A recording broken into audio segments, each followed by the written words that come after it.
Ya, kita berpartai ini kan punya roh ideologi, kita punya emotional bonding dengan Bung Karno dan Ibu Megawati Soekarno Putri, dan pemikiran Bung Karno dan Ibu Mega kan luar biasa. Contohnya, meskipun ini nampaknya sederhana, partai ini punya tradisi untuk melakukan penghijauan. Tahun lalu kami menanam hampir 323.000 pohon, kami membersihkan sungai, kami mengajarkan kepada lingkungan di sekitar kader partai untuk merawat lingkungan, dan kemudian membersihkan sampah. Jadi politik hadir dalam kehidupan sehari-hari. Nah, buat kami, tradisi inilah yang kemudian menyatukan dan kemudian membentuk kultur demokrasi di partai ini atas dasar kesadaran ideologis, historis, dan kultural. Nah, karena itulah bagi kami, karena emotional bonding itu sangat kuat, apa yang ditangkap, yang saya tangkap sebagai sekjen ketika saya bertemu dengan anak ranting PDI Perjuangan, ya PDI Perjuangan ini asosiasi terkuat memang Bung Karno dan Bu Mega. Ini nggak bisa kita lepas. Ini the strongest point. Ya, ini adalah the ideological point, historical point yang sangat kuat dan mengakar hidup dalam sanubarinya grassroots PDI Perjuangan. Sehingga karena itulah saya sebagai sekjen pun selalu mengatakan bahwa ketua umum partai ini memang ya dari keluarga Bung Karno yang dipersiapkan. Dan sebenarnya kami sudah mempersiapkan lama, karena di dalam anggaran dasar dan anggaran rumah tangga partai kami menyebut bahwa transisi kepemimpinan di partai itu Kongres telah menetapkan agar Ibu Mega mempersiapkan itu.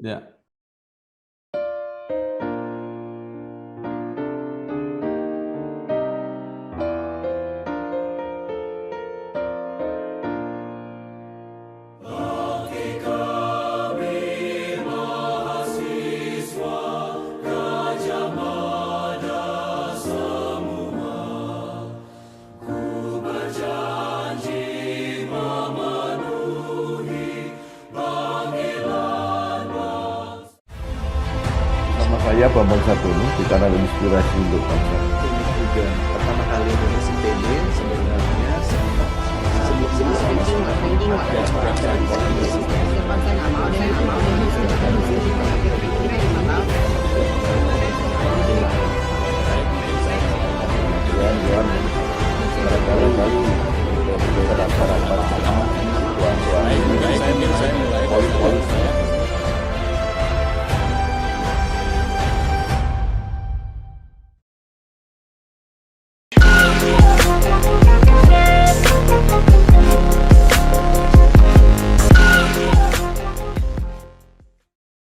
Assalamualaikum warahmatullahi wabarakatuh. Salam sejahtera untuk kita semua. Bersama saya Bambang Sadono di kanal Inspirasi untuk Bangsa. Mudah-mudahan kanal ini selalu bisa memberi inspirasi, motivasi, dan edukasi. Kami sedang mempersiapkan beberapa video wawancara untuk ikut memberi makna 73 tahun Universitas Gadjah Mada. Menurut rencana, wawancara ini akan kami bukukan meneruskan buku pertama yang sudah terbit. Saya sudah bersama dengan salah seorang alumni UGM, yaitu Bapak Dr. Insinyur Hasto Kristianto, MM. Beliau saat ini adalah Sekretaris Jenderal Partai Demokrasi Indonesia Perjuangan. Apa kabar Pak Hasto? Baik Mas Bambang, terima kasih. Satu kehormatan ketemu Mas Bambang. Iya, Pak Hasto ini lahir di Yogyakarta 7 Juli 1966. Pak Hasto bisa diceritakan kenangan ketika kuliah S1 di Fakultas Teknik Kimia UGM, ya. Kemudian meneruskan di S2 Manajemen STI Prasetya Mulia, lanjut lagi program insinyur di UGM, dan S3 di Ilmu Pertahanan di Universitas Pertahanan. Pernah bekerja di BUMN, kemudian masuk politik, jadi anggota DPR RI, dan saat ini kelihatannya khusus menjadi Sekretaris Jenderal PDI Perjuangan untuk periode yang kedua. Silakan Pak Hasto. Ya baik, terima kasih Mas Bambang. Jadi Saya ini ketika sejak SMP itu kan aktif berorganisasi, dulu ikut pramuka, kemudian ikut Jambore Nasional 81, sehingga berbagai kegiatan pramuka, kemudian Palang Merah Remaja itu saya ikuti, dan kemudian budaya untuk berorganisasi ini terus tumbuh berkembang. Ketika saya SMA, saya mendirikan kelompok diskusi di Presidium De Brito, sehingga ketika saya masuk Gajah Mada, Fakultas Teknik jurusan Teknik Kimia, suatu dorongan untuk terus aktif itu sangat kuat. Saya masuk Teknik Kimia karena saya suka matematika dan saya memiliki kelemahan dalam menggambar. Ya, jadi kemampuan spasial saya ini agak berkurang, sehingga kemudian saya mencari ketika lulus SMA fakultas teknik apa yang matematikanya paling banyak. Ketemulah teknik kimia itu, chemical engineering, dan dari situ saya aktif, dan begitu masuk langsung membangun komunitas di teknik. Kebetulan saat itu sedang ada program dari pemerintah untuk mempercepat pembentukan sarjana-sarjana teknik, dan kemudian ada beasiswa program percepatan insinyur B2I.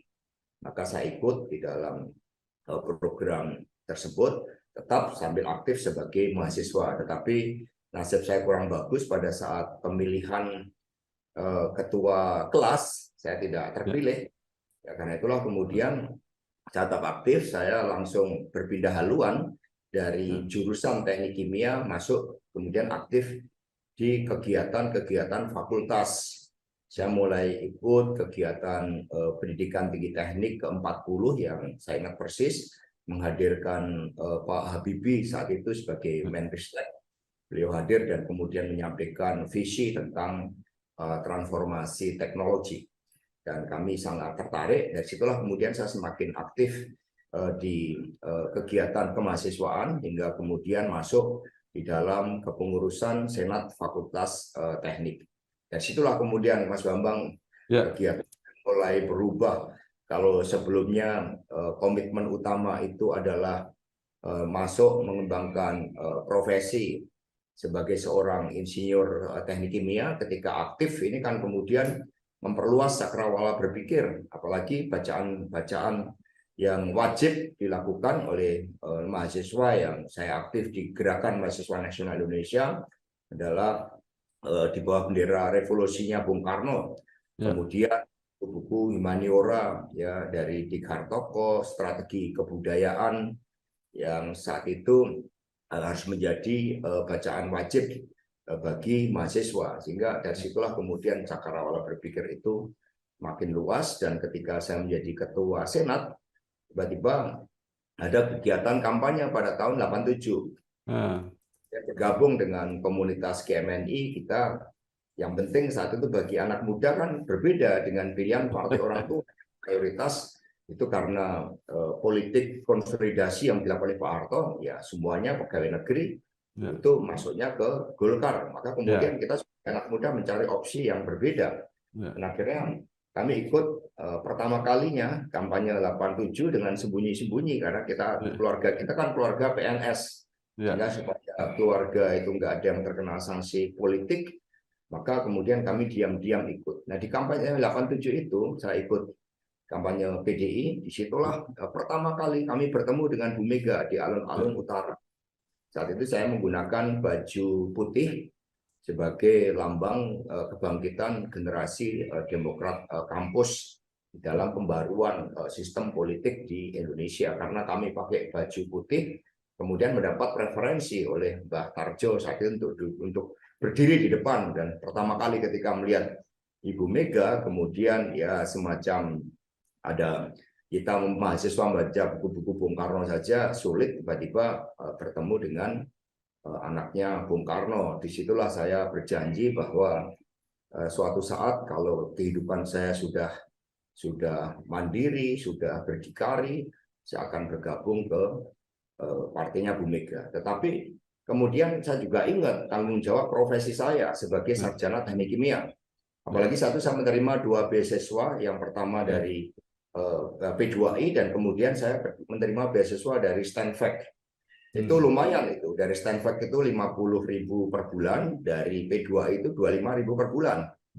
Padahal biaya kuliah saat itu hanya saya masuk itu 34.000 per semester. Kemudian pas saya keluar itu 54.000 per semester. Karena saya banyak aktif di Senat Mahasiswa, saya pernah mencoba kerja praktek di Caltex, tetapi di situ saya bertemu dengan Prof. Mubiarto. Beliau mengatakan kepada saya, masuk aktivis kampus kerja di perusahaan asing. Beliau mengatakan kepada saya seperti itu pada saat ada acara di Caltex. Saat itu saya ada program studi STEM Flat. Nah, karena itulah kemudian saya mencoba mencari BUMN dan ketemulah rekayasa industri, tempat di mana saya bisa memenuhi tanggung jawab saya, hutang budi saya karena menerima beasiswa dari negara, biayanya juga sangat murah pada saat kuliah. Maka kemudian saya memilih profesi sebagai chemical engineer itu. Jadi saya merancang pabrik, baik pabrik dari sisi utilitas sistemnya, kemudian pabrik amonianya, benar-benar sebagai proses engineer untuk aplikasi ilmu-ilmu teknik kimia itu selama 1 tahun lebih sebagai proses engineer. Kemudian saya dikirim ke pre-commissioning pabrik Pusri 1B. Saya semakin mengenal bagaimana chemical engineer dalam praktek, dalam rancang bangun pabrik, dalam mengoperasikan pabrik, dan kemudian sampai ke commissioning, kemudian berpindah dari utility system, kemudian masuk ke ammonia plant yang sangat kompleks karena tekanannya itu hampir mencapai 101 atmosfer. Dalam sistem operasi itu temperaturnya itu hampir 1000 lebih derajat Celcius. Jadi memang tantangannya cukup besar. Demikian juga resiko-resiko pekerjaan karena high risk, high temperatur, kemudian juga menghasilkan hidrogen. Itu kan ya, hidrogen ini kan sangat eksplosif sampai pada tahun 94.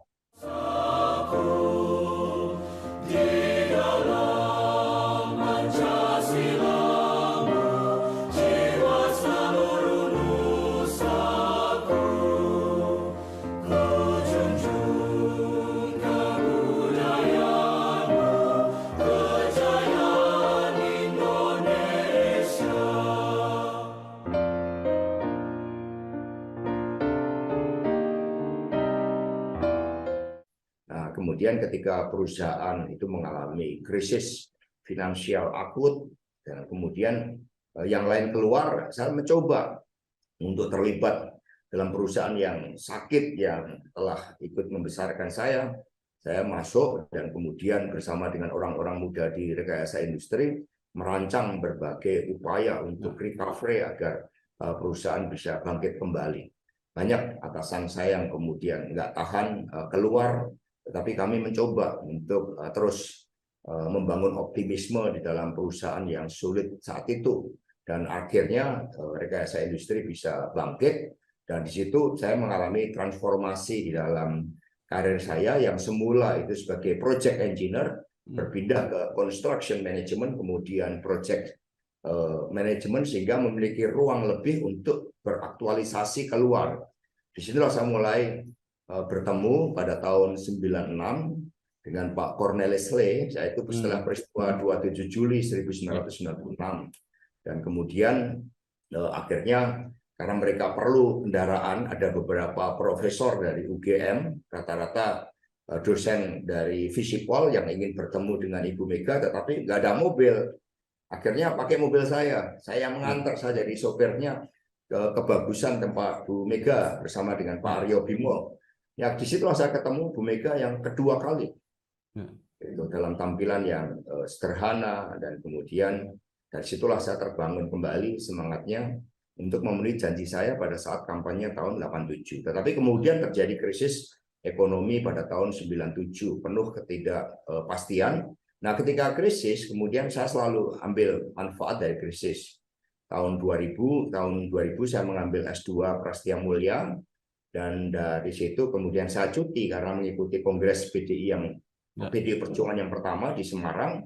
Dan setelah itu saya lanjutkan kuliah lagi setelah lulus saya baru menyatakan, karena saat itu saya sudah merasa dari aspek kemandirian itu sudah cukup, maka saya pensiun dini, Mas Bambang. Dini pada tahun 2001, karena setelah saya mulai merancang, karena kita kan biasa di teknik kimia kan merancang sistem, merancang unit produksi, maka saya merancang saat itu bersama dengan Mas Bambang Pacul bahwa kami bisa menjadi anggota DPR. Maka kemudian kami gunakan totalitas kami dan kemudian akhirnya menjadi anggota DPR pada tahun 2004-2009. Nah, ketika saya di rekayasa industri, saya kan banyak sekali membaca buku-buku manajemen, karena direktur utama saya almarhum Pak Hari G. Suparto itu terus menekankan pentingnya manajemen of intellectual capital tersebut, tentang pentingnya membangun organisasi. Saya mendapat buku yang sangat bagus dari Jim Collins tentang bagaimana karakter pemimpin tingkat 5, bagaimana membangun organisasi itu lebih penting daripada popularitas diri. Nah, buku itulah yang kemudian menginspirasi saya, apalagi ketika saya menjadi anggota DPR, saya membentuk forum komunikasi politisi muda, dan kemudian ketika kami berada di luar pemerintahan, kami mendapatkan kesempatan belajar ke Jerman, how to be the most effective opposition political party.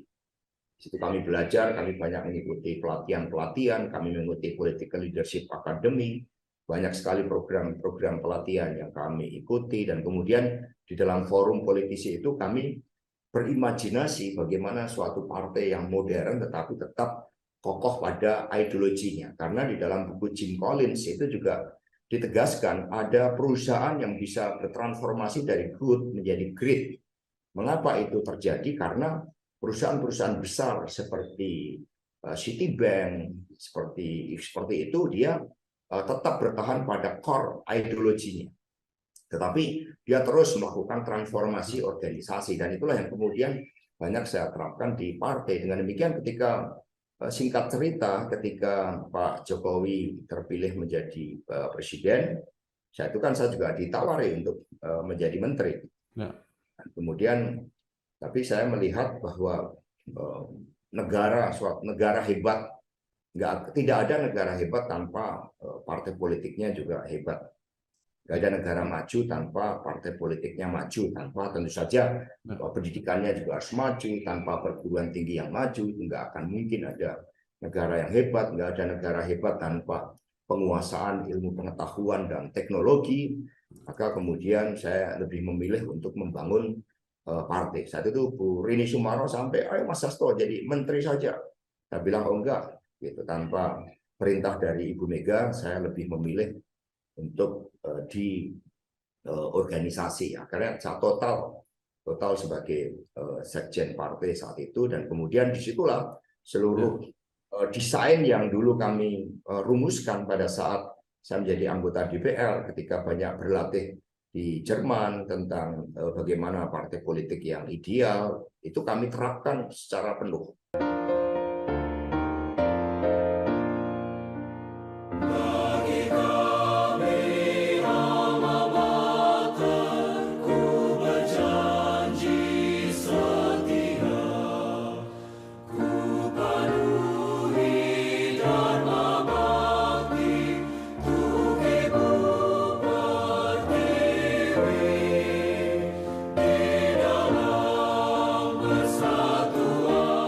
Ya, Pak Hasto, bagaimana ceritanya menjadi sekjen? Karena itu tentu satu proses yang menarik tersendiri, Pak. Ya, sebenarnya kami itu nggak pernah punya pikiran mau menjadi sekjen, karena buat kami itu kan suatu penugasan. Tapi kan kayak ini hidup dalam kultur Jawa. Saya diajarkan sama bapak saya, ketika kamu bekerja, kerjalah dengan total, dengan penuh dedikasi, penuh kejujuran, maka atasan kamu akan melihat dan menilai dedikasi kamu.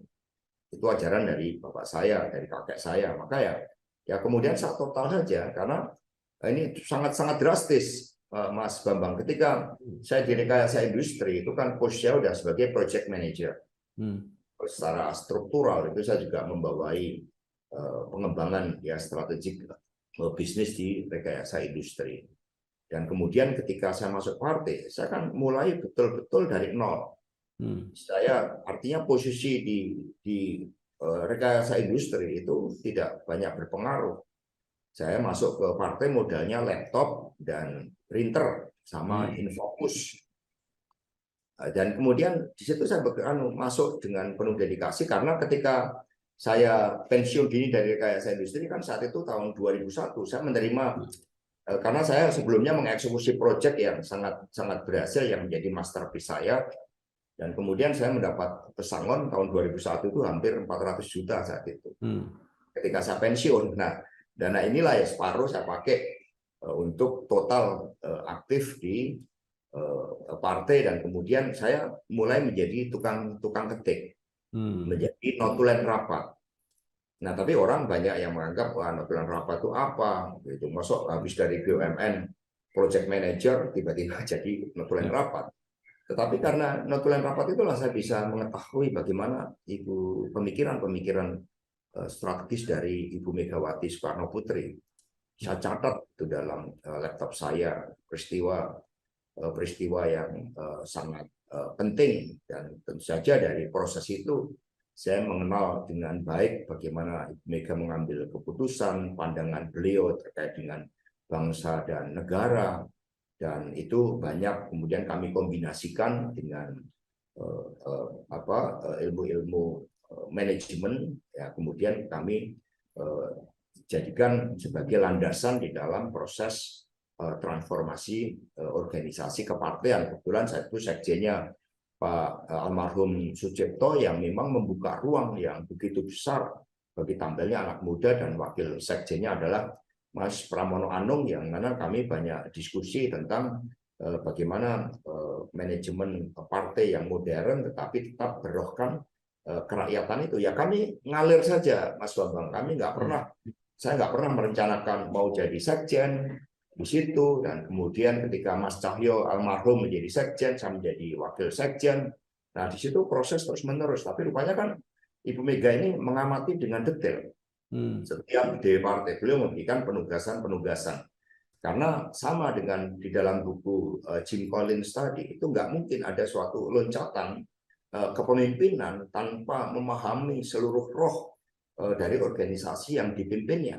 Sehingga saya justru dengan masuk sebagai anggota biasa, menjadi tukang ketik, kemudian terus berproses menjadi anggota dewan, menjadi wakil sekjen, itu ternyata merupakan bagian dari proses kaderisasi kepemimpinan. Dan kemudian ketika Mas Cahyo menjadi Menteri Dalam Negeri, ya Ibu menugaskan saya sebagai PLT Sekjen, menggantikan Mas Cahyo, dan kemudian setelah Kongres 2015 ya saya terpilih ditugaskan oleh Ibu Mega sebagai sekjen. Jadi prosesnya seperti itu, murni karena dedikasi, murni karena loyalitas tanpa pernah berpikir karena ya saya kan istilahnya bukan dari keluarga politik, saya juga dari keluarga biasa di kampung dan dipercaya untuk Ibu.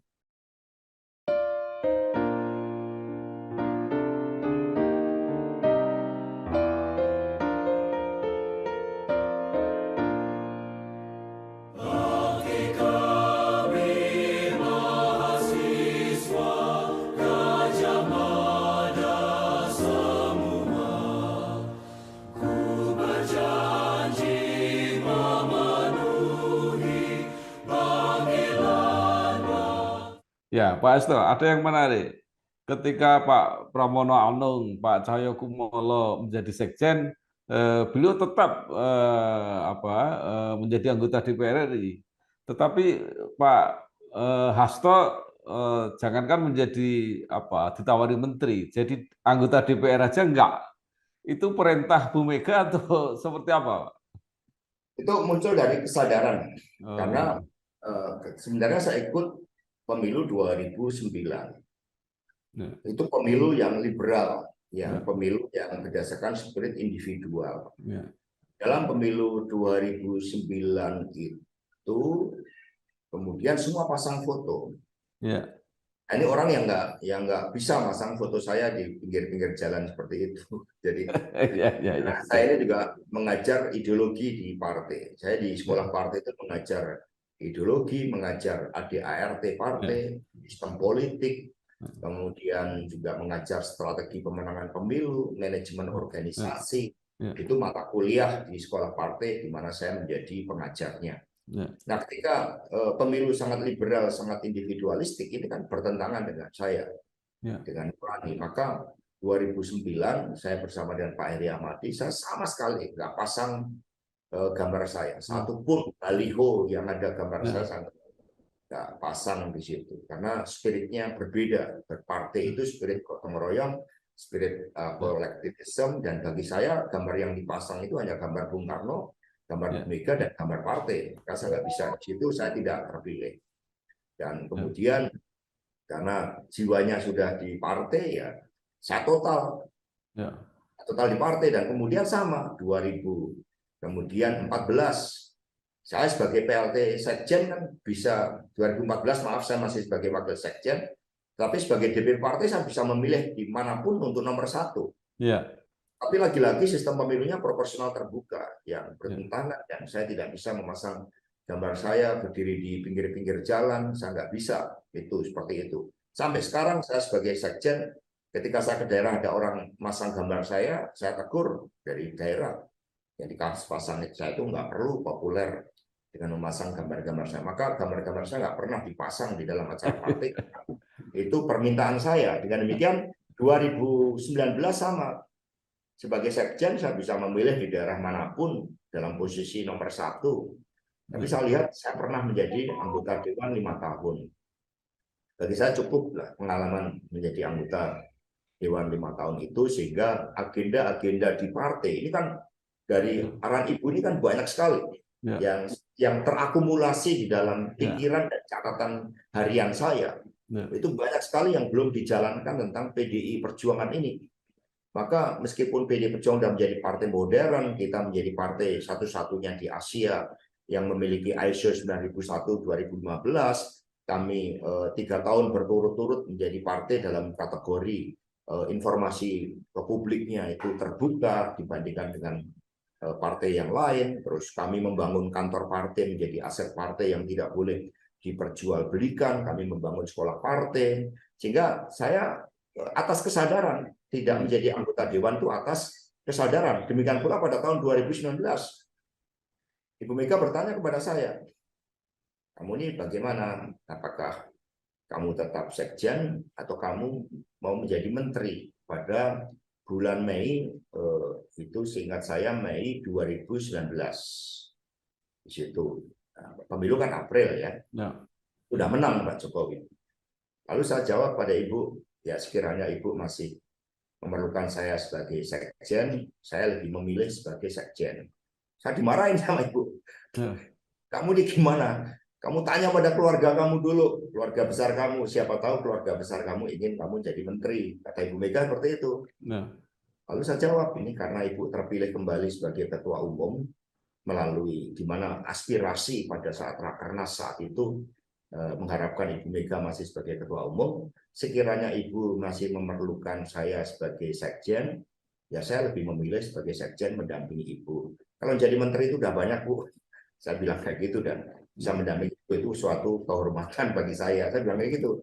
Maka saya sempat ditegur sama Bu Mega karena saya langsung memberikan jawaban tanpa bertanya pada keluarga. Lalu saya jelaskan, Ibu, ini ngambil keputusan saya. Jadi saya putuskan bahwa saya mendampingi Ibu Mega saja sekiranya saya masih ditugaskan, dan untuk menjadi menteri biarlah orang lain, karena yang bisa jadi menteri itu cukup banyak. Itu jawaban saya.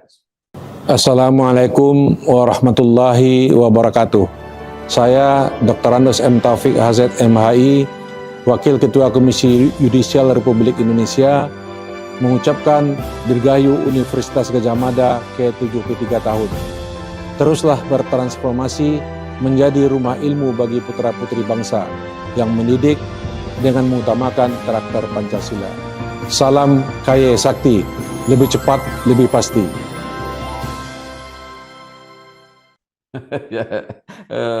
Luar biasa. Nah, sejak atau selama Pak Hasto jadi sekjen, PDIP mencapai prestasi yang luar biasa, baik di pileg, pilpres, pilkada. Nah, apa sebenarnya yang Bapak lakukan? Ya, sebenarnya PD ini kan punya kekuatan yang sangat dahsyat, yaitu api perjuangan itu. The principle of struggling itu hidup dari grassroots, kemudian the power of emotional bonding dengan Bung Karno dan Ibu Megawati Soekarno Putri yang melekat dalam simbol partai. Itu sehingga melakukan perubahan di PDI dengan energi dan modal politik yang luar biasa itu tidak begitu sulit. Yang kami lakukan tinggal melakukan pembenahan dari aspek manajemen saja. Contohnya dulu pas saya menjadi PLT Sekjen, itu kalau pemilihan ketua DPC ini berada di tingkat kabupaten kota. Itu karena kita itu euforia saat itu dengan demokrasi Barat, ya demokrasi one man one vote one value, maka di partai pun diterapkan. Sehingga kita melupakan demokrasi yang oleh Bung Karno dikatakan sosio-nasionalisme, sosio-demokrasi, demokrasi Pancasila yang orientasinya pada values, pada kolektivisme, pada nilai-nilai kultural bangsa yang hidup melalui nilai ketuhanan, kemanusiaan, kebangsaan, musyawarah, dan keadilan sosial. Maka saya mohon izin pada Ibu Mega untuk melakukan modifikasi. Kalau one man one vote one value untuk terpilih sebagai ketua DPC misalnya di kabupaten yang sangat gemuk, waduh bisa habis duit yang begitu banyak. Karena bagaimana nggak keluar uang, pasti itu akan terjadi money politik. Misalnya dalam satu DPC ada 20 kecamatan, berarti satu kecamatan ada 10 orang, ada 200 orang yang harus diperhatikan. Belum di desa-desanya. Bagaimana partai bisa menjadi baik ketika pemilihan jabatan-jabatan strategis karena demokrasi yang dianut ala Amerika, ala Eropa Barat, kemudian menyebabkan high cost investment of politik, kalau itu sebagai suatu bentuk investasi. Dan dalam catatan saya ketika menjadi notulen, sejak tahun 99, Bu Mega itu sudah menginginkan adanya psikotes bagi penempatan jabatan strategis itu. Maka kami atur, kami rubah rancangan peraturan partai menjadi merit system, di mana misalnya dari satu kabupaten, dia bebas, demokrasinya kita jaga untuk mengusulkan misalnya 20 pasangan calon. Nah, 20 calon ini kemudian kami lakukan psikotes. Kemudian saya minta tolong teman-teman Gajah Mada saat itu, ada Mas Ari Dipayana, ada Mas Cornelis Lee, dan sebagainya untuk merancang tes tertulis bagi calon-calon pemimpin yang akan ditugaskan di tingkat kabupaten dan provinsi. Jadi kami punya 2 paket tes. Yang pertama adalah psikotes, yang kedua tes tertulis. Nah, kemudian di sini kami buat peraturan partai. 20 calon ini kemudian mengikuti tahap psikotes dan tes tertulis. Psikolognya bisa menentukan untuk menyaring dari 20 ini katakanlah menjadi 15. Itu kewenangan psikolog, karena psikolog punya menetapkan ini pantas, ini tidak pantas. Sehingga kami punya di dalam psikotes itu kami mengukur personality-nya, leadership-nya, style of management-nya kami ukur, kemudian daya juangnya. Dan kemudian dibandingkan dengan rekam jejak dan hasil tes tertulis, maka merit system itu berjalan. Kami buat matriks setiap orang. Hasil psikotesnya seperti ini, tes tertulis seperti ini, pemahaman terhadap kepartean, kemudian dedikasi terhadap partai, rekam jejaknya seperti ini, skornya sekian, kami scoring itu. Nah, dari situlah kemudian dari 5 itu kami pilih menjadi 3 melalui rapat, Pak. Rapat yang dipimpin oleh Ibu Mega. Nah, 3 ini kami kembalikan ke daerah. Nah, di daerah mereka kami larang voting. Karena kalau voting pasti money politik, udah seperti itu kasarnya. Dan di peraturan partai kami larang namanya voting di dalam, tapi kemudian kami punya data atas 3 orang ini, data psikotesnya, data rekam jejaknya, scoringnya di situ. Nah, maka mereka bermusyawarah siapa yang menjadi ketua, siapa yang menjadi sekretaris, siapa yang menjadi bendahara. Ya. Habis itu mereka baru membentuk kepengurusannya melalui formatur untuk merancang DPC. Dengan situ, karena nggak ada voting, nggak ada money politik, sehingga untuk menjadi ketua DPC dan ketua DPD biayanya hanya psikotes yang saat itu 1,4 juta per orang. Ya. Lalu sekarang kami psikotesnya sudah online, sudah daring, biayanya hanya 606.000 karena ini paperless, Ya. sehingga nggak memerlukan lagi. Jadi kami kemarin sudah caleg ini kami sudah melakukan psikotes 30.000 orang. Sudah Ya. psikotes, besok kami adakan sekolah partai untuk anti korupsi. Nah, dengan demikian Mas Bambang, karena penempatan jabatan strategis tidak perlu uang, maka ketika partai mengeluarkan instruksi untuk membangun kantor partai ini bermunculan 2 tahun ini. Kami punya 112 kantor partai yang dibangun selama pandemi. Ya. Itu atas nama partai dan nggak boleh diperjualbelikan. Ya. Ya, jadi itu proses Ya, baik. yang kami lakukan.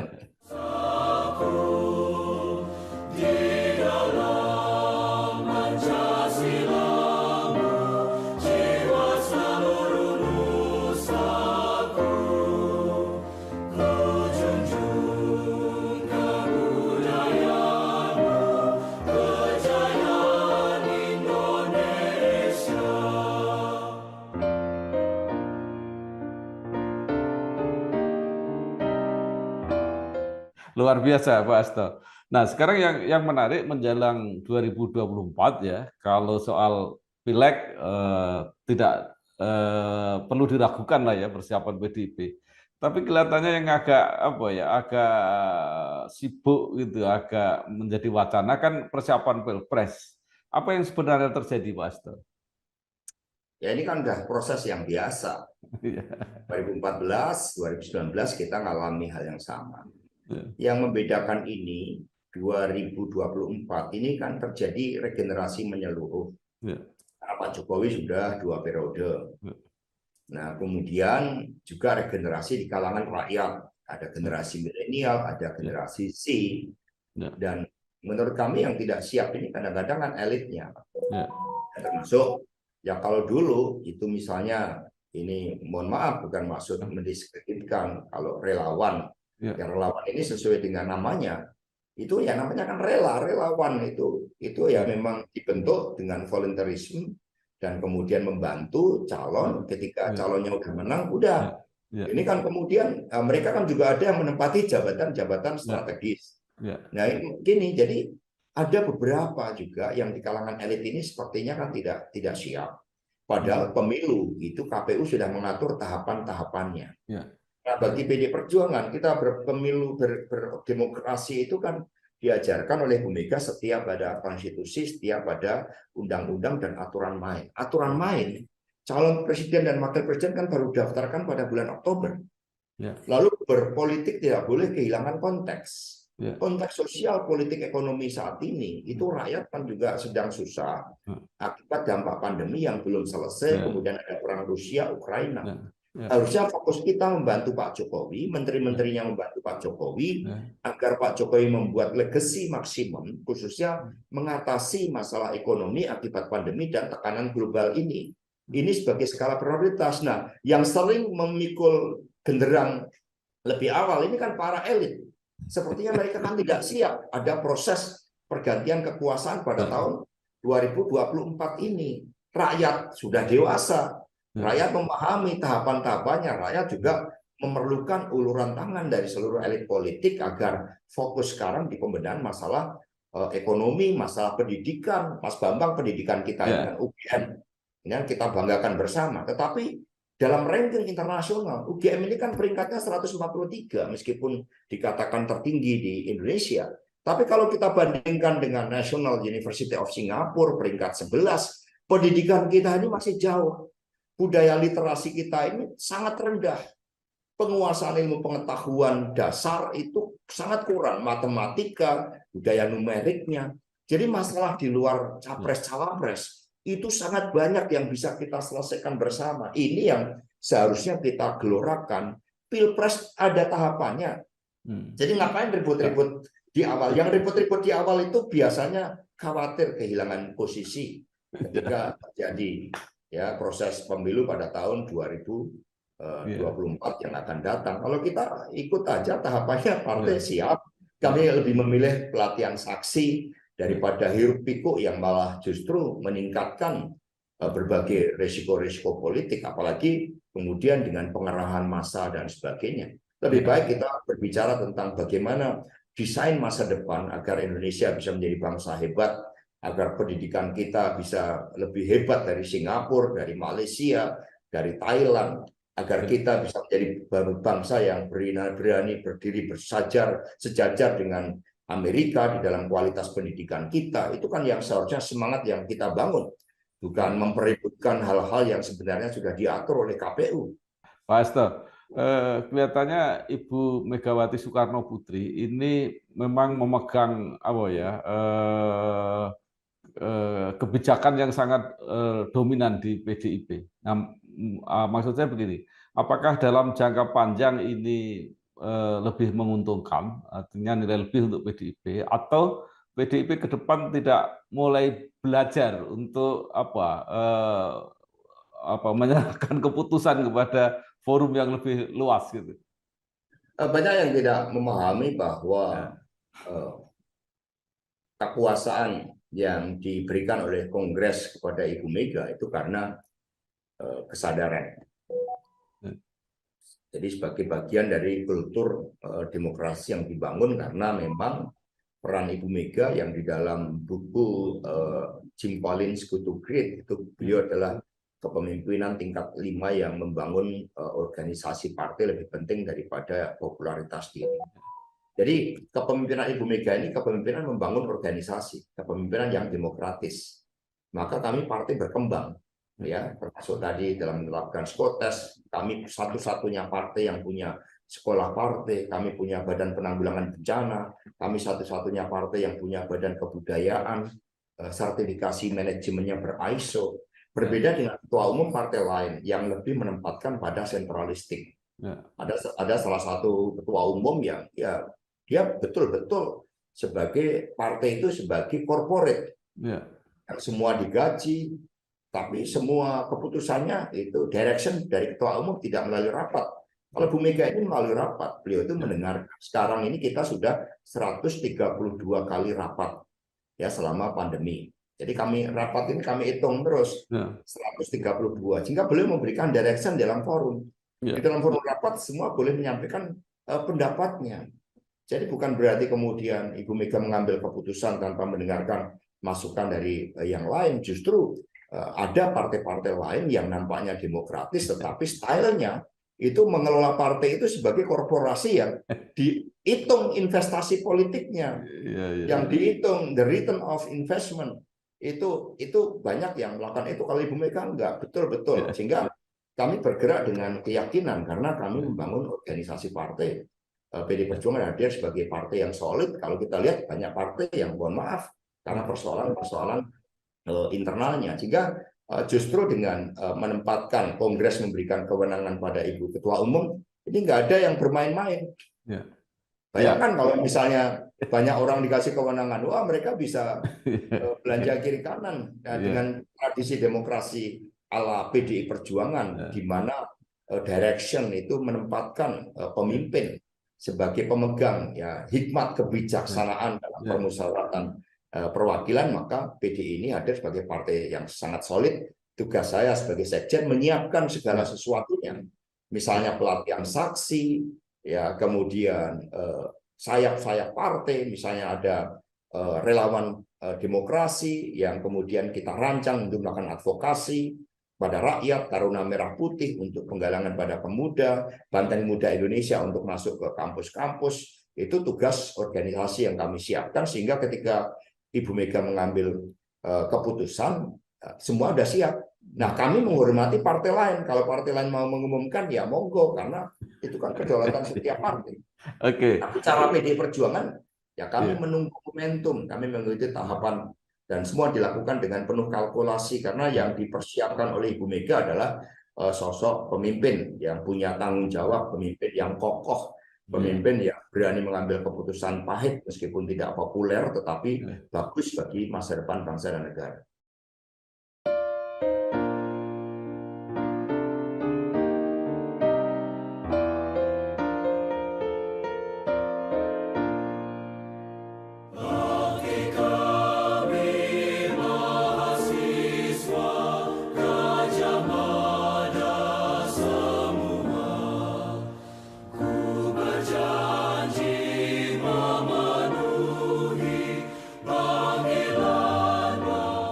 Baik, Pak Hasto ini adalah seorang kader yang tidak hanya digembleng secara organisatoris, secara manajemen, secara politis, tapi juga ideologis kelihatannya.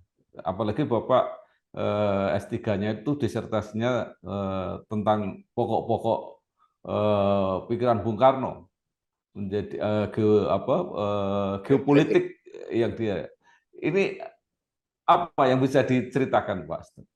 Jadi geopolitik ini adalah suatu konsepsi tentang bagaimana kita memperjuangkan national interest kita atas geographical konstelasi. Ini ilmu yang berdasar pada pemikiran Bung Karno yang menggambarkan bagaimana membangun kepemimpinan Indonesia bagi dunia. Ini bukan hal yang baru, karena kalau kita membaca tulisan-tulisan Bung Karno ketika beliau menulis tentang nasionalisme Islam dan Marxisme, itu juga berdasarkan realitas geopolitik dunia. Karena kita ini kan, dunia ini kan di dalam mengarungi zaman, itu kan mula-mula ada feodalisme, kemudian ada koreksi antitesanya melalui revolusi Perancis, muncullah liberalisme yang kemudian ini juga mempengaruhi di dalam dunia pendidikan, terjadi Renaissance dan kemudian abad pengetahuan, tapi kemudian ditemukan mesin uap yang mendorong industrialisasi dengan semangat liberalisme yang muncul dalam revolusi Perancis, muncullah liberalisme itu, dan kemudian ketika ini dijabarkan di dalam sistem produksi itu yang digerakkan oleh temuan mesin uap, itu terjadi konsentrasi kapital, muncul kapitalisme, lalu terkoreksi dengan sosialisme, Marxisme, dan seterusnya. Jadi Pancasila ini juga lahir sebagai pengetahuan geopolitik, karena Pancasila ini adalah jawaban dari Bung Karno atas konstelasi dunia yang diwarnai oleh Perang Dunia Pertama, Perang Dunia Kedua, di mana dunia selalu dihadapkan pada sistem yang sangat anarkis. Maka Bung Karno menyampaikan suatu pemikiran geopolitik yang berbeda dengan Barat yang ekspansionis. Pemikiran geopolitik Soekarno ini didasarkan pada ideologi Pancasila. Kredonya itu adalah pembukaan Undang-Undang Dasar 45 bahwa sesungguhnya kemerdekaan ialah hak segala bangsa, maka penjajahan di atas dunia harus dihapuskan karena tidak sesuai dengan peri kemanusiaan dan peri keadilan. Harus dihapuskan. Kalimat aktifnya kan Indonesia menghapuskan, berjuang keras untuk menghapuskan penindasan atas manusia terhadap manusia, negara terhadap negara. Jadi kita harus membangun suatu kemampuan nasional kita dalam seluruh aspek kehidupan, termasuk militer. Pada saat bersamaan kita melihat Irian Barat itu masih terjajah oleh Belanda.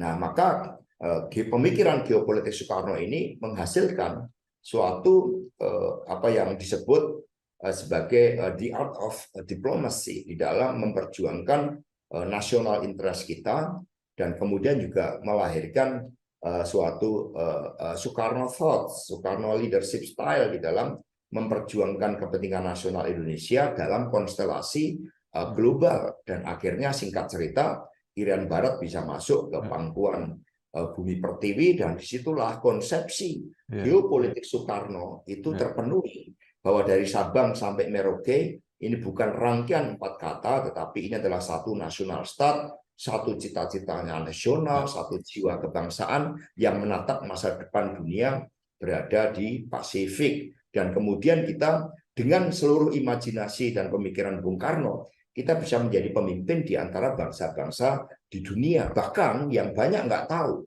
sejarah yang kemudian digelapkan, kemudian Bung Karno sering dikatakan anti-Islam dan sebagainya, padahal Bung Karno ini pada tahun 65 mendapat gelar sebagai pendekar dan pembebas bangsa Islam melalui konferensi Islam Asia Afrika. Mengapa terjadi? Karena ketika konferensi Afrika selesai, kita mendapat legitimasi kepemimpinan Asia Afrika, dan kemudian Bung Karno menyiapkan rumah khusus di Jalan Serang di Menteng agar Maroko, Tunisia, Aljazair merancang kemerdekaannya. Kita yang membiayai. Jadi kita betul-betul dalam situasi negara yang perekonomian juga belum begitu bagus, tetapi kita punya spirit bahwa kemerdekaan Indonesia itu untuk dunia, untuk membangkitkan solidaritas antar bangsa. Maka kemudian Maroko merdeka, di sana ada Boulevard Bung Karno, ada Jalan Soekarno, Tunisia di sana Bung Karno dihormati, dan ketika di Aljazair karena mereka dihadapkan pada penjajahan Perancis, kita sampai mengirimkan senjata ke Aljazair, dan kemudian di sana ada patung Bung Karno. Di Pakistan ada Soekarno Square, tetapi Bung Karno memperjuangkan bangsa-bangsa itu bukan karena mereka bangsa Islam. Bung Karno memperjuangkan kemerdekaan bangsa itu karena mereka bangsa terjajah. Jadi dengan Pancasila itu terbukti bisa menjadi ideologi geopolitik dunia. Nah, penelitian saya ini kemudian menghasilkan teori geopolitik yang khas Indonesia yang saya sebut sebagai progressive geopolitical coexistence. Itu adalah suatu teori geopolitik yang didasarkan pada nilai-nilai kemanusiaan, keadilan, untuk memperjuangkan suatu tata dunia baru. Berbeda dengan pandangan Amerika Serikat, mereka punya tesis bahwa dunia itu akan damai apabila negara-negara menerapkan sistem demokrasi ala Amerika, ala Eropa. Tetapi watak pemikiran geopolitik mereka kan ekspansionis, bahwa negara itu sebagai suatu organisme yang hidup, untuk mempertahankan agar negara bisa survive, maka dia harus memperluas, melakukan ekspansi wilayah atau kontrol atas sumber daya negara-negara lain. Berbeda dengan Soekarno. Soekarno dalam tesisnya mengatakan dunia akan damai dan akan tidak terjadi perang apabila PBB direform. Mengapa PBB harus direform? Bagaimana kita bisa hadir sebagai sistem yang demokratis di dalam sistem internasional kita ketika di PBB ada diskriminasi. PBB lahir akibat Perang Dunia Kedua, tetapi masa depan dunia hanya ditentukan oleh negara yang punya hak veto. Dan ternyata dunia selalu dihadapkan pada perang. Artinya 4 negara yang sekarang menjadi 5 negara yang memiliki hak veto tidak mampu menciptakan perdamaian dunia. Karena itulah Bung Karno mengusulkan gagasan ini harus direform. Dengan cara apa? Demokratisasi di PBB. Jadi Bung Karno di dalam teori geopolitiknya justru menegaskan sistem internasional inilah yang harus demokratis. Setiap negara boleh menerapkan demokrasi dengan kulturnya, dengan caranya. Ini yang kemudian membuat penelitian saya ini juga melahirkan suatu teori baru di dalam pemikiran geopolitik yang kemudian saya bandingkan posisi teoritiknya dengan pemikiran geopolitik barat, pemikiran geopolitik modern, dan sebagainya.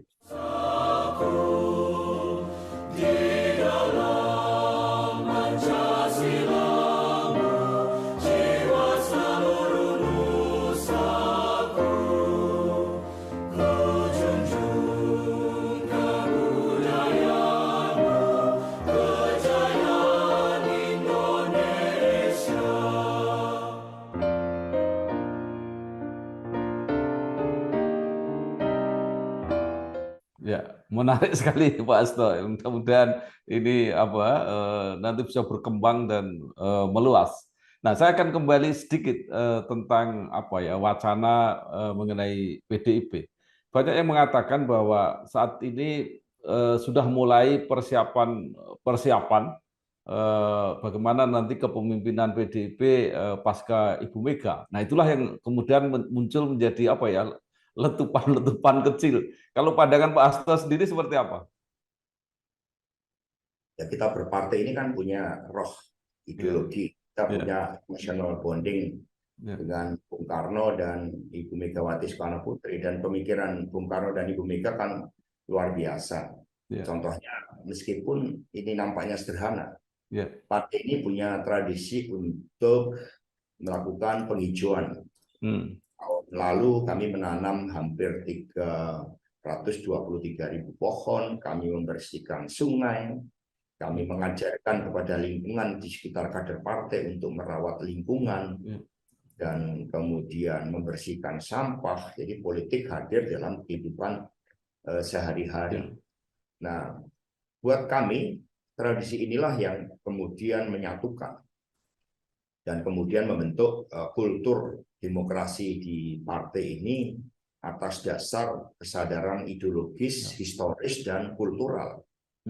Nah, karena itulah bagi kami, karena emotional bonding itu sangat kuat, apa yang ditangkap, yang saya tangkap sebagai sekjen ketika saya bertemu dengan anak ranting PDI Perjuangan, ya PDI Perjuangan ini asosiasi terkuat memang Bung Karno dan Bu Mega. Ini nggak bisa kita lepas. Ini the strongest point. Ya, ini adalah the ideological point, historical point yang sangat kuat dan mengakar hidup dalam sanubarinya grassroots PDI Perjuangan. Sehingga karena itulah saya sebagai sekjen pun selalu mengatakan bahwa ketua umum partai ini memang ya dari keluarga Bung Karno yang dipersiapkan. Dan sebenarnya kami sudah mempersiapkan lama, karena di dalam anggaran dasar dan anggaran rumah tangga partai kami menyebut bahwa transisi kepemimpinan di partai itu Kongres telah menetapkan agar Ibu Mega mempersiapkan itu. Ya. Dan Ibu Mega ini kan kalau dalam memilih orang kan beliau itu kan jernih. Ya. Kita tidak bermaksud untuk menyombongkan diri, tetapi kalau kita lihat dari susunan kabinet ketika Ibu Mega menjadi presiden, ini kan dikatakan the dream team. Ya. Kapasitas kabinet pasca Bu Mega tidak ada yang lebih baik dalam melihat kalau kita ukur dari sisi kapasitas individual, kerja kolektif kabinet di dalam mengatasi krisis. Dan Ibu Mega itu sekali menunjuk orang, beliau percaya. Sehingga selama Ibu Mega memimpin nggak pernah ada reshuffle. Tapi krisis multidimensi kan selesai. Krisis politik selesai, krisis ekonomi selesai. Dan kemudian membangun suatu stabilitas baru. Bahkan di dunia internasional, sayangnya saat itu Amerika Serikat merupakan kekuatan unipolar sebagai polisi dunia. Nggak ada perimbangan dengan Amerika Serikat itu. Sehingga banyak kebijakan strategis Ibu Mega yang dalam konteks foreign policy itu memang berbeda dengan kepentingan Amerika Serikat. Contohnya ketika Ibu Mega menolak habis-habisan perang Irak yang dilakukan oleh Amerika Serikat sebagai aksi unilateral, itu membuat George Bush tidak suka dengan kepemimpinan Ibu Mega. Ketika mereka memerangi terorisme, Ibu Mega justru menegaskan bahwa terorisme itu bukan Islam. Lalu Ibu Mega mendorong PBB karena melihat kecenderungan dari Amerika Serikat yang ingin main hakim sendiri. Kemudian Ibu Mega mendorong melalui Pak Hasan Wirayuda untuk membuat PBB lah yang harus bertanggung jawab dalam memerangi terorisme tersebut. Dan kemudian perjuangan terhadap Palestina, ketika kita saat itu ditawari suatu program khusus agar bekerja sama dengan Amerika Serikat memerangi terorisme, tapi Ibu Mega juga melihat ada ketidakadilan di Timur Tengah. Maka di dalam pidato di PBB, Ibu Mega dengan lantang mengatakan akar persoalan terorisme karena ketidakadilan di Palestina. Kita mendukung kemerdekaan Palestina sepenuhnya. Bu Mega sempat diingatkan sama Pak Mahathir Muhammad, jangan terlalu keras menanggapi sikap terkait dengan Irak. Ya, tapi ya Ibu Mega mengatakan harus menyuarakan itu. Ya, akibatnya kita kemudian tahu kan, Presiden setelah 2004 itu hasil dari preferensi kepentingan Amerika Serikat. Terbukti blok cepu kemudian diberikan. Pada tahun pertama diberikan kepada Exxon Mobil, itu kan sebagai upah politik. Jadi pemilu kita itu tidak terlepas dari dinamika politik global. Ini yang harus kita catat.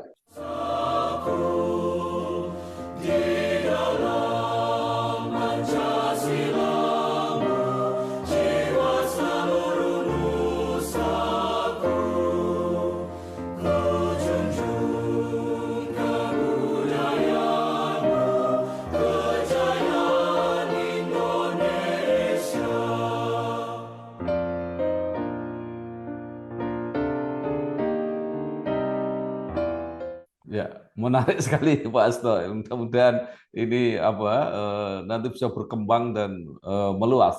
Nah, saya akan kembali sedikit tentang wacana mengenai PDIP. Banyak yang mengatakan bahwa saat ini sudah mulai persiapan bagaimana nanti kepemimpinan PDIP pasca Ibu Mega. Nah, itulah yang kemudian muncul menjadi letupan-letupan kecil. Kalau pandangan Pak Hasto sendiri seperti apa? Ya, sayang sekali waktunya Pak Hasto, tapi terakhir saya ingin bertanya tentang UGM. Menurut Bapak apa nilai-nilai lebih dari pembekalan pendidikan di UGM, dan setelah Pak Hasto banyak keluar pengalaman di berbagai bidang, apa yang bisa disarankan atau diharapkan pada generasi muda UGM? Ini kan luar biasa, kelihatannya kader-kader bangsa ini sudah mulai bermunculan dari UGM. Ya, Silakan Pak. Gajah Mada kan mampu membangun sintesa Ya. antara gagasan-gagasan kebangsaan dan kemudian hidup di dalam kultur Jawa yang sangat toleran, yang juga adaptif terhadap kebudayaan lain. Nah, ini merupakan keunggulan dari Gajah Mada. Dan kemudian ketika saya menjadi ketua Senat, setiap ada acara itu saya bacakan statuta. Ya. Karena saat itu berpolitik praktis dilarang. Saya dekat dengan Pak Rektor, Pak Kusnadi, dan kemudian kami mensiasati kebebasan akademik dalam kegiatan mahasiswa itu dengan statuta. Menurut saya statutanya luar biasa.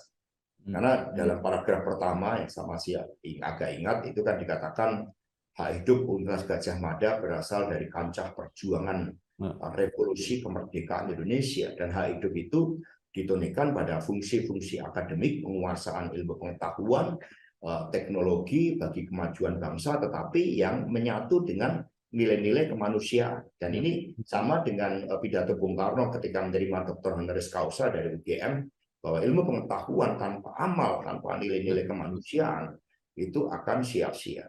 Dengan jati diri sebagai universitas yang kokoh pada Pancasila dan kemudian jalan kultural bangsa yang mengabdi pada nilai-nilai kemanusiaan, maka Gajah Mada itu selalu bisa mengarungi zaman apapun itu tantangannya. Karena itulah bahkan dulu ketika saya jadi Senat melakukan studi banding, banyak dikatakan ya Gajah Mada itu untas deso, tetapi menurut saya justru yang mula-mula dikatakan itu sebagai kritik, tapi itu menjadi salah satu kekuatan dari Gajah Mada, terlebih dengan program KKN-nya itu, sehingga Universitas Gajah Mada lahir juga tidak hanya di dalam memenuhi kodratnya pengembangan ilmu pengetahuan dan teknologi melalui riset dan inovasi, tetapi juga di dalam menyiapkan pemimpin-pemimpin bangsa yang melekat dengan nilai-nilai kemanusiaan, gotong royong, dan kerja ke bawah. Karena KKN itu membumikan apa yang dikatakan universitas itu, karena mau tidak mau saat bisa kuliah di perguruan tinggi seperti Gajah Mada itu kan memasuki suatu klasifikasi sosial tertentu. Nah, ketika KKN ini kan membumikan itu, sehingga mahasiswa punya pengalaman untuk memahami turun ke bawah peri kehidupan rakyat itu seperti apa, dan di situ tidak ada lagi gap antara ilmu pengetahuan antara kampus itu dengan masyarakat. Itulah yang saya pahami dengan Gajah Mada, dan karena kita begitu banyak fakultas, sehingga ini merupakan suatu ya dunia yang mencerdaskan, dunia kampus yang mencerahkan, dunia kampus yang memungkinkan setiap mahasiswa bisa berdialog dengan berbagai disiplin. Dan saya masih begitu terkesan itu adalah meskipun larangan dari pemerintahan Orde Baru itu sangat kuat, tetapi ketika dilakukan penataran P4, kebetulan pembimbing saya itu dari Fakultas Filsafat saat itu, ruang berpikir itu dibuka sedemikian rupa. Jadi di tengah-tengah tekanan politik yang sangat kuat, Gajah Mada mampu membuka ruang akademis untuk berpikir kritis. Jadi tidak ada politik politik praktis di dalam pemahaman terhadap pengetahuan, sehingga ketika kita dilatih melalui penataran P4 itu ruang berpikir kritis itu dibuka tanpa sekat, kebebasan akademik. Nah, kebebasan akademik inilah yang menjadi ciri mengapa Gajah Mada bisa eksis dan mampu menghasilkan banyak sosok sarjana yang visioner tetapi memahami kultur Indonesia. Itu yang penting. Ya, baik. Terima kasih sekali, luar biasa Bapak Dr. Insinyur Hasto Kristianto MM, Sekretaris Jenderal Partai Demokrasi Indonesia Perjuangan. Banyak sekali yang kita dapatkan sangat langka, berbagai wawasan politik, ideologis, kebangsaan, dan sebagainya. Mudah-mudahan bermanfaat untuk kita semua, terutama bagi generasi muda, memberi inspirasi dan motivasi. Sekali lagi terima kasih Pak Asto. Sukses. Oke, wassalamualaikum warahmatullahi wabarakatuh. Waalaikumsalam warahmatullahi wabarakatuh. Assalamualaikum warahmatullahi wabarakatuh. Salam sejahtera untuk kita semuanya. Saya Profesor Dr. Muti Fajar Dewata SIMHUB mengucapkan Dirgahayu Universitas Gadjah Mada ke-73 tahun. Teruslah menjadi pilar bangsa yang mencerdaskan serta mencerahkan putra-putri Indonesia. Salam Daya Sakti, lebih cepat, lebih pasti.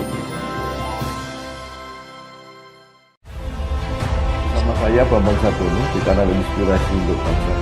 Juga pertama kali lulus IPB sebenarnya sebelum